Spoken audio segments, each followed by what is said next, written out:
Ginpahayag patay ang tatlo ka mga pulis. Kagang isa ka babayi sang gintiro sang isa ka staff sergeant sa Negros Oriental pasado alas 9 kagabi.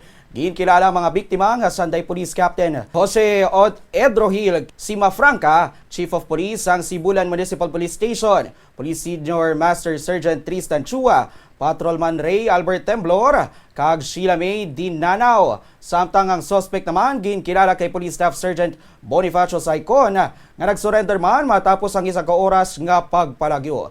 Base sa unang investigasyon, nagresponde ang tatlo ka mga pulis ang nakabato ng mga ini sang isa ka report nga gintiro sang suspect si Sheila May.